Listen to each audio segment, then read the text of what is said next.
Hola. Bienvenidos. My name is Mrs. Plaman. I made this Google Classroom tutorial video so that all my students can follow in step by step and log in or sign in the classroom, because it's a really good way to keep you and me organized. Basically, I will be posting any announcements, and I also will be posting upcoming assessments and all the links that you will need to practice to make this language adventure a better one. So follow me as we walk step by step as how to add yourself into my Google Classroom. I bet you're wondering, how are we going to get the most out of this class? Got it! By using Google Classroom. And this is how you're going to make it our Google Classroom, by sharing your PowerPoints, your skits, and many other practices. It's time to take out your iPad and laptop. Many of you are familiar with this Google Apps icon.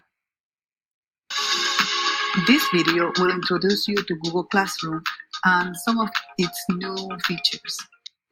This is the teacher dashboard. As you can see, it has some of the classes that I teach, and they are underneath a little folder where everything is neatly organized for me. You will have your own dashboard. It will look a little bit different. I am showing the class code a little bit early. For those that are familiar with Google Classroom, you can go ahead and get started and just check all those new features. Most of you will be using your iPad, so if you are a returning Google Classroom student, your dashboard will look something like this. Now look at the top right-hand side and you will see the plus sign. Click it and put your code so that you can enter. New users, go to classroom.google.com and enter your username, your school email address, and click next, and then your password, and next. You might get a welcoming message, read the policies, and then accept it. And then you need to choose your role, obviously a student, and then get started. Look for the plus sign on the right top corner. Click it. A drop box will ask you, join in the class, and put the code. This is how things are going to look like once you're in. On the left-hand side, the class, once you click on it, it will tell you the assignments. This shows the screen setup with announcements and assignments, posted days, etc.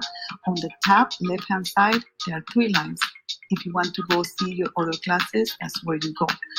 In your iPad, this is located at the bottom. Your laptop has it at the top.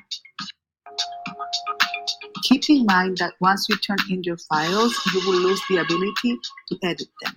So if you made a mistake and want to unsubmit it, you can do that, then make the changes, then resubmit it.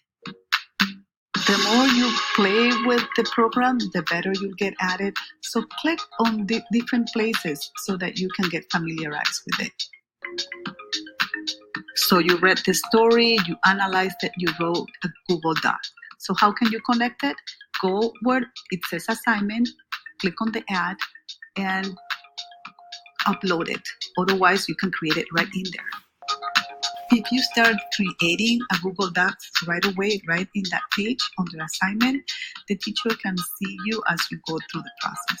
This is not yet ready with Google Slides. I love posting questions to the whole class with the expectation that everybody will answer. Questions like, what did you do this week? Please take the time to take the classroom tour for extra help. Here are some reasons why I like Google Classroom. I hope you like it too. I look forward to seeing you using, transforming, sharing, and bringing the language to life through technology. Please apply your knowledge by creating meaningful, fun projects that are the result of productive collaborations. Adios.